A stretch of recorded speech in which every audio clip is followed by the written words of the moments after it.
Bem, vamos lá desconstruir isto. Pensem na decisão aparentemente irrelevante sobre o que comer hoje ao pequeno almoço. Certo. E se essa escolha, não tiver sido inteiramente livre? Ou imaginemos aquela explosão súbita de irritação no trânsito, logo de manhã. Pois, que acontece a tanta gente. Exato. E se isso foi, na verdade, uma resposta perfeitamente programada por uma série de estímulos externos com os quais fomos bombardeados nos últimos dias? É uma perspectiva que muda tudo, não é? Muda completamente. Há uma ideia muito reconfortante com a qual a maioria de nós vive, a sensação de que a mente é o nosso castelo impenetrável. Um cofre fechado. E isso, acreditamos que os pensamentos e as opiniões nos pertencem de forma exclusiva, mas a análise aprofundada de hoje vai levar-nos por um caminho um bocado mais inquietante. Muito mais inquietante, diria eu. Pois, a missão da nossa exploração hoje é abrir a cortina para descobrir quem ou o quê está realmente a segurar o volante da mente no dia a dia. E, claro, como é possível recuperar esse controlo. E essa ideia romântica do tal castelo impenetrável é, sem dúvida, a primeira grande ilusão que precisamos de desfazer aqui. Claro. Porque o cérebro, na sua base biológica, e sem uma direção atenta por parte de quem o habita, não é de todo um cofre fechado. É uma máquina desenhada ao milímetro para absorver e para se adaptar ao meio. Ou seja, está sempre com as portas abertas, no fundo. Exatamente. O que a nossa análise demonstra é que, se não houver um esforço deliberado para utilizar esta máquina com intenção, o mundo exterior vai fazer esse trabalho de programação por nós. E falo sem que ninguém se aperceba. E convém sublinhar que não estamos aqui a ter uma daquelas discussões teóricas hipercomplexas de laboratório. Não, nada disso. Isto é a mecânica nua e crua da nossa vida. É por isso que qualquer pessoa às vezes dá por si a ter reações desproporcionais com a família e arrepende-se tipo 2 segundos depois. É o dia a dia de quem nos ouve. Sem dúvida, não há aqui espaço para julgamentos. Queremos apenas abrir o capô do carro e perceber as engrenagens. E para percebermos isso, o ponto de partida tem de ser o estado natural do cérebro. Há um conceito nas nossas fontes que é a obsessão por economizar energia. A preguiça biológica. Nem mais. A poupança de energia é o princípio organizador da mente. Pensar de forma consciente e analítica exige recursos metabólicos absurdos. Pois. O cérebro é só uma pequena fração do peso corporal, mas consome cerca de 20% da nossa energia. Uau, 20% é imenso. É imenso.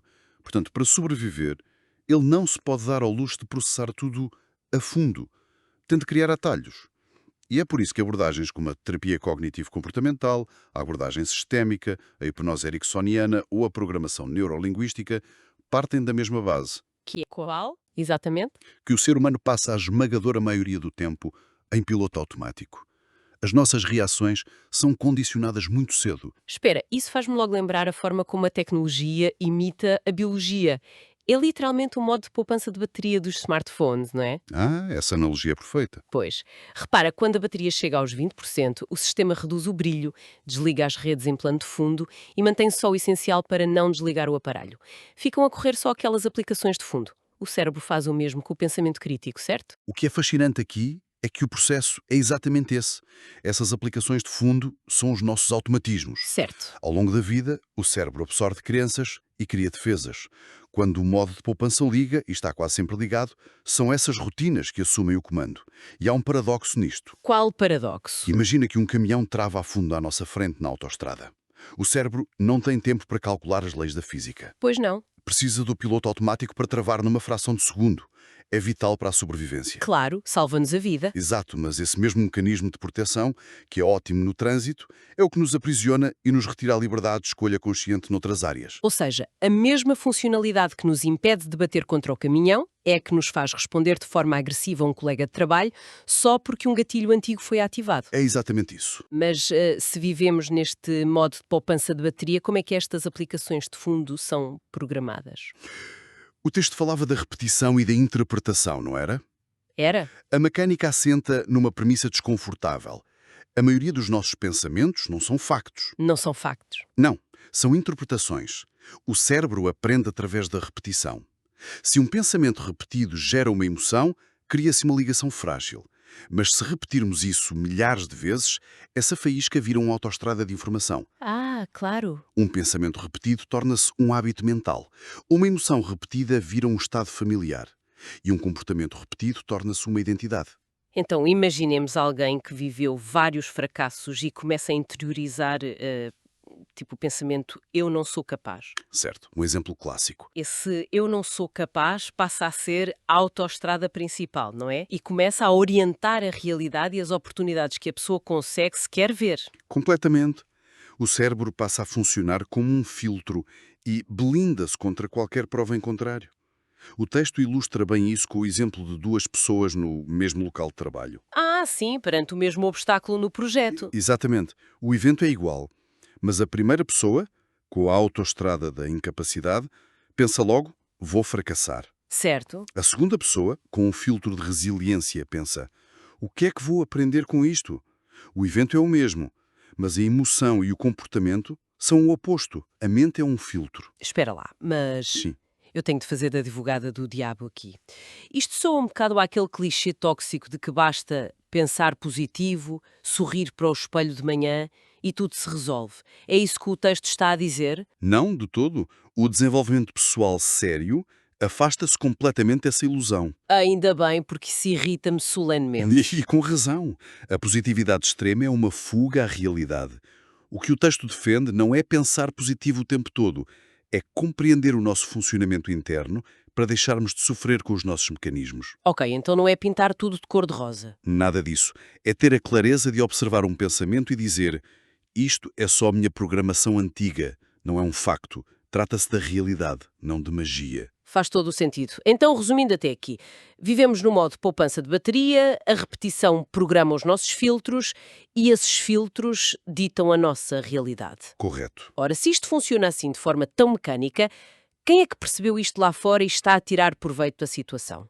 E aí entramos na economia da atenção e nos sequestradores da mente. O ambiente externo, não é? Publicidade, redes sociais, política. Exatamente. O mundo sempre tentou captar a atenção, mas as plataformas digitais levaram isto a um extremo impiedoso. Eles têm engenheiros comportamentais que conhecem estas vulnerabilidades melhor do que ninguém. Pois, porque se nos obrigarem a pensar, nós gastamos energia e fechamos a aplicação. Nem mais. Eles usam notificações curtas, recompensas e polémicas para estimular apenas os circuitos instintivos. Há uma equação de controle descrita no material que é assustadora. Aquela da atenção e da emoção? Sim, quem controla a atenção influencia as emoções. E quem influencia as emoções influencia as decisões. Incrível. Quanto mais rápida e impulsiva for a reação de alguém perante, digamos, um título polémico, menos essa pessoa pensa de forma consciente. Então, basicamente, as redes sociais e este mundo moderno são como hackers, certo? É uma excelente forma de colocar a questão. Encontraram uma vulnerabilidade no nosso sistema de poupança de bateria e andam a bombardear-nos com indignação enlatada para que nunca tenhamos energia para parar e pensar conscientemente. É um modelo de negócio perfeito. É brilhante e assustador, mas a minha grande questão é, se o mundo exterior consegue sequestrar a nossa atenção e as nossas emoções desta maneira, o que é que nos resta? Somos só fantoches? Se a análise terminasse aqui, sim. Mas é aqui que entra a esperança e a grande solução que as fontes chamam de domínio interior. Ah, ainda bem. A solução não passa por ter mais diplomas académicos, mas sim por aproveitar algo chamado neuroplasticidade. Ah, a tal capacidade maleável do cérebro. Sim, a boa notícia é que o cérebro continua maleável a vida toda. Podemos criar novos circuitos, novas autoestradas, com esforço voluntário. Lá está, mas tem de haver esforço, não é automático. Não, o automático é regressar aos velhos hábitos. Há uma lista de ações práticas no texto para reconquistar este controle. Sim, eu lembro-me. A primeira era observar os próprios pensamentos, sem acreditar imediatamente neles, certo? Exato, criar aquela fricção. Ouvir a mente dizer isto vai correr mal e responder talvez sim, talvez não. E a segunda ação é reconhecer os gatilhos emocionais. Ah, isso é fulcral. Perceber de onde vem aquela explosão de raiva numa reunião de trabalho antes de começarmos a gritar. Exatamente. Iluminar o gatilho para ele perder o poder. Depois, o texto fala em diferenciar uma necessidade real de um impulso. Pois, o impulso de agarrar no telemóvel a cada 5 minutos não é uma necessidade profunda. Não é de todo. Foi injetado de fora. E o quarto passo é compreender como se constroem os hábitos para os podermos desmontar. Faz sentido.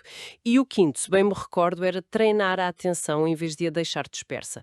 É como ir ao ginásio, não é? É a mesma disciplina. Se passamos o dia a saltar de vídeo em vídeo a cada 10 segundos, não podemos esperar ter capacidade de ler um artigo complexo depois. Destruímos o nosso próprio músculo da atenção. Sem dúvida.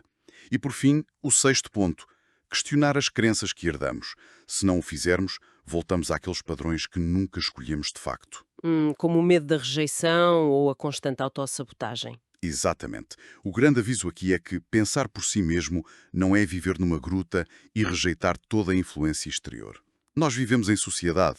Claro, ninguém quer ser um eremita. Trata-se antes de sermos nós a escolher quais influências é que deixamos entrar pela porta da nossa mente. É ter a chave de casa, no fundo.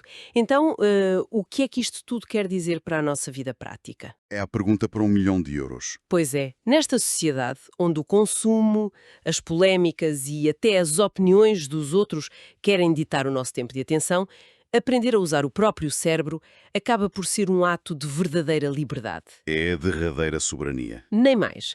Porque se não conduzirmos conscientemente a nossa mente, ela será garantidamente usada pelos medos, pelos condicionamentos ou pelos interesses alheios que andam aí a lucrar com ela. O que nos leva à pergunta provocadora que o texto lança no final.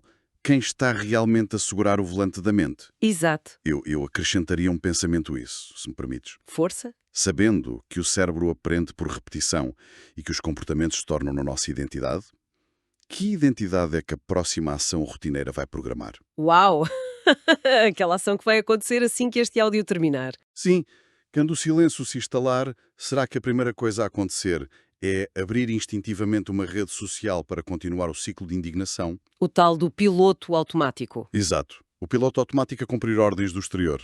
Ou será uma escolha própria, consciente, nem que seja só para respirar fundo e não reagir a nada durante 5 minutos?